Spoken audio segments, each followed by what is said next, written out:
Hey everyone, I'm Joel Green and welcome to Curiosity Quest Goes Green, the show that explores what you, the viewer, are curious about. Now today, our quest letter came to us from Granite Bay, California. Robert wrote, "Dear Joel, I'm curious, what is it like to be a bird?" Well, Robert, because of you, we have made our way down here to the Florida Keys. We're gonna learn all about what it's like to be a bird. I mean, what better place? Here at the Laura Quinn Wild Bird Sanctuary. So let's begin today's Curiosity Quest Goes Green.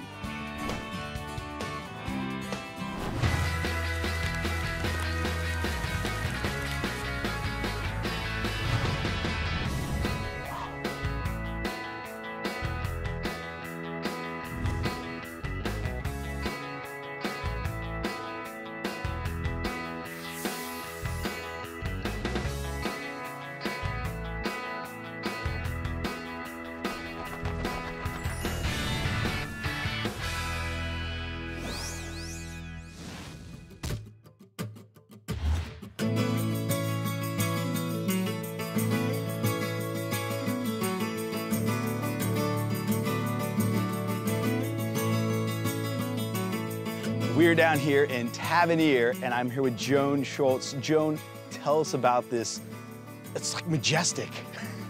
Well, Laura Quinn had a passion for wildlife. She was a teacher in her occupation, and then when she came down to the Keys, she saw the need to establish a wildlife rehab center. She started this organization, Florida Keys Wild Bird Center, in the 1980s.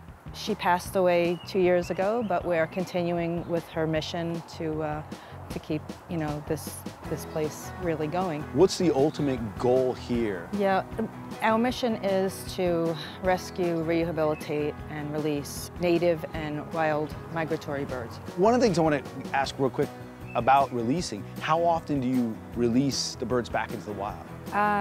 It really depends on how the progress of their rehab is. We have about, I guess, 20 patients at the hospital right now. Wow. And I think we'll be releasing 3 birds today. Oh, that's cool. So, okay, well. Yeah, and it just tied in because we don't wait to release a bird. Yeah. When they're ready, they go. So I understand that we're here really early because Yeah. we have to go down somewhere. Yeah, we're gonna head to the bay. Okay. And we need to get there like before 7 o'clock. Oh, okay. Because the bird, I don't want you to miss the birds coming from their rookeries where they sleep at night. Oh. So it's right down at the bay. Okay, all right, let's Should we go? What is a rookery? A type of bird. An animal. A kind of bird. Is it like a rock? I'm thinking it's a type of fish. A rookery. It sounds like a bird. I'm here with Amanda. We're on the move right away. Amanda, what are we looking for? Why do we have to move? We're going to watch the birds fly in from their roosts. Fly in from the roost. Okay. So they're all going to come over the bay and out from the mangroves, out into our salt pond and out to the beach. All right, so we're on the move. Let's go this way. We have to be very quiet because there's birds around us. And I've been told a couple times, be quiet. Brad, our other cameraman's already on the move. When they're coming in, you say they're coming to feed. Yes. Is this a pattern that happens daily, Yes. yearly? So it happens every day, and just basically depending on what time of year it is, you're going to see different birds. Is it where we're at in terms of where we're at in the Florida Keys that they stop here, or is it because of the sanctuary they stop here? Well, it's a little bit of both. We definitely get more birds here than most people would see just from their yards. And that's because they see the other birds, so they know that it's safe and that there must be food here. It's so quiet. It almost hurts. We have a roseate spoonbill, and he's a resident. And he comes in the mornings to our salt marsh, and you pretty much see him year-round, and that's why it's kind of special. Oh, right there, is it the pink bottom? There he is. There he is. My daughter has a bird book about this thick. This is her favorite bird. Oh, really? It really is. It's her favorite bird. She's gonna be very disappointed when she finds out we got to see it. What's special about this pond that they're all stopping? Food. By food. Lots of food. It's, you know, because everything eventually is being developed, lots of people, you don't have a lot of these salt marshes left in the Keys. What is a salt marsh for the people who don't know, like me? Basically, you know, it's just a watering hole. The water is somewhat standing, but at the same time, it's along the bay. So the water's moving in and out. So small fish come in, the tide goes down, and then you've got a ton of small fish kind of not stuck in here, but you know what I mean? Fun fact, fun fact, fun fact. Here's your fun fact. Did you know that all birds molt? Which means that they lose their feathers every year and they regrow new ones, just like this guy.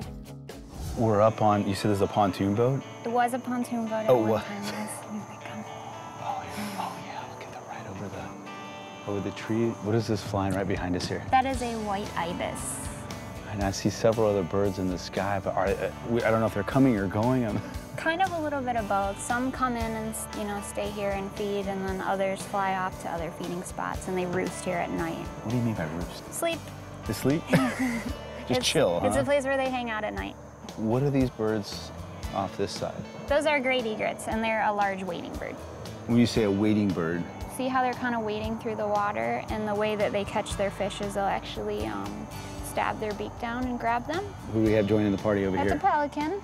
Pelicans, I see them, like when I'm at the beach, I see them and they're just kind of going, skimming the water, what are they doing? Looking for fish, you know, just flying. They're very low flyers. So you know how you see some birds like really high up in the sky? Pelicans, not so much. They stay pretty low. And it's because if they see a fish, you know, they want to dive down right away. What do we have over here? So we have on the rock there, that's a adult laughing gull. Adult? An adult or adult? An adult. An adult? Yes, a grown-up. Laughing gull? Laughing gull. There's no such thing as a seagull. Oh, okay, whoa. People at home right now are going, what did she just say? What do you mean there's no such thing as a seagull? There's no such thing as a seagull. Basically, you know, people call gulls seagulls, and they group them all together, but actually they're all gulls, and then they have different, you know, species names. So that is a laughing gull, and we'll probably hear at some point today them laughing at us. Now, what do we have flying overhead right here? Those are snowy egrets. On the bottom along the water is a kingfisher, and then we have an osprey as well, way out there flying. Would you call it an osprey? Osprey. Yep, and it's actually like a bird of prey. When you say bird of prey, what are you referring to? They have talons, sharp beaks, like a hawk. Okay. Now, we haven't said it earlier, too, but how long have you been working here? Over a year now. Mm-hmm. And the sanctuary's been here for, you said? Almost 30 years. 30 years. Yep. I know a lot of people at home are like, oh, I want to work, my daughter especially. I know she's going to see this. And I'm like, I want to work with birds, and how do I get to do what you're doing? You start by volunteering. And most, you know, rehab centers and sanctuaries with animals always love volunteers and take volunteers, and that's how you always get started, is just volunteering your time, because that kind of proves that you have a true passion for it. What do pelicans eat? Well, they eat fish and sometimes bread. Fish. Food. Fish. Anything on the ground. Fish. Everything. Pelicans eat fish. They eat other pelicans. They eat, gosh, I've seen them actually eat plastic. What kind of fish do pelicans eat? They eat small bait fish. So the fish that we have today, we call them capelin. They're pretty stinky. Wow. Yeah. We hand toss, and basically, it might take a few throws for them to realize, oh, it's time to eat, especially with a larger group of people here. They're somewhat shy. Okay. All their heads go up. It's like a symphony. Look at that. Yeah. But you have to throw it to them. Oh. Okay, nobody told me that. I don't have a glove. I just want to point that out again. I don't have a glove. I gotta throw it to them. Ugh, there we go. Oh! Oh! I'm a basketball fan, so that was a swish. Yeah. There we go. Wow, their mouths. But see, they will pick it up out of the water too. So. It's wild because they're like thin, and then when you throw it to them, it expands. Yep. Because they're all, you know, have injuries.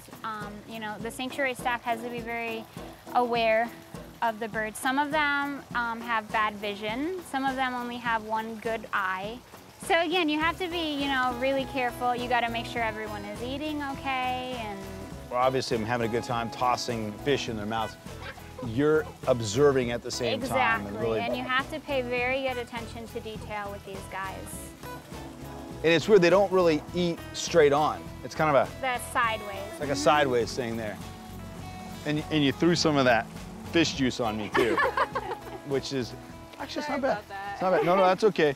Fun fact, fun fact, fun fact. Here's your fun fact. Did you know that the black-legged kittiwake actually vomits to make itself lighter to escape predators? Amanda, what's going on here? This is Pickles, so he's an ambassador, as is Fred behind us. What was that? He has a large vocabulary. and he likes saying yes. And again, this is Pickles. What kind of birds are they? So this is a cockatoo, and this is a green Amazon, and they're both rescues. So they came to Laura, the founder, and she kept them. They built the cage for them, and basically they're the greeters of the sanctuary. It's the first thing you see when you get here. Yeah, and here, when we got out of the van, they're like, ah! Like one of them was yelling us, hello, hello. We said hello, then all of a sudden he went, ah! Ah! Ah!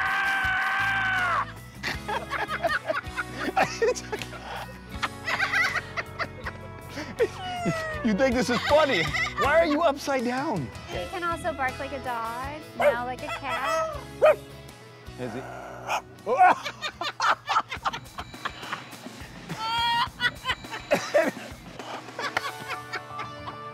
What is their story?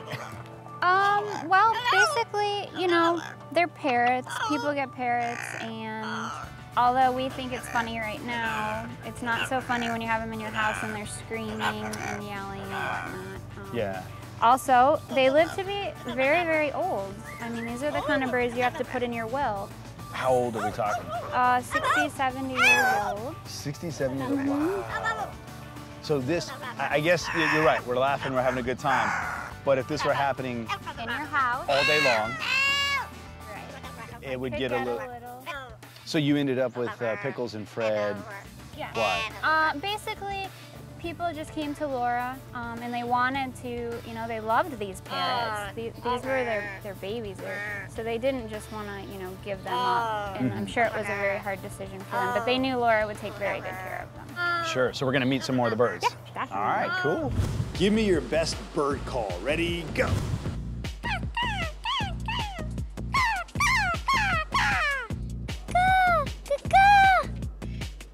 Caw, caw. Caw.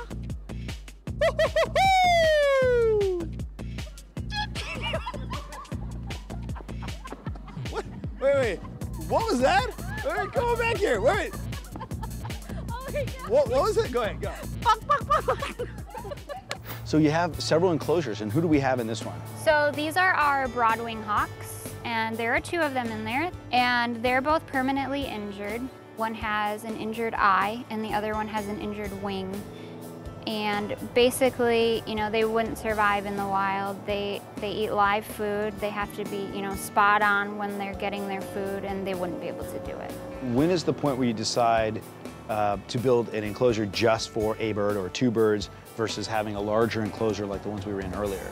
It kind of depends on the types of birds, you know, like the pelicans and the cormorants, there were a lot of them in large enclosures. They're very social birds, so in the wild you see, you know, they're in groups all the time. But hawks, you know, birds of prey, owls, they're very territorial, and they don't generally hang out in groups. We're in an enclosure. Right? And if you don't see what's behind us, there's a good reason for it, because it's a peregrine falcon. The fastest thing ever, right? Right, Like yeah. the fastest, like, how many miles an hour can this bird go? He can go up to 200 miles per hour. Why is he here? So this is Paladin, and he is here because he had a shoulder injury. He was migrating down with the rest of the peregrine falcons, and he was hit by a car. Wow. Yeah. And so somebody called you guys and... Yep, somebody picked him up and brought him to us. He was successfully rehabbed. He didn't lose, you know, either of his wings. He has both of his wings. He's actually pretty well flighted. But again, just like we were saying, they have to fly so fast and be spot on to catch their prey.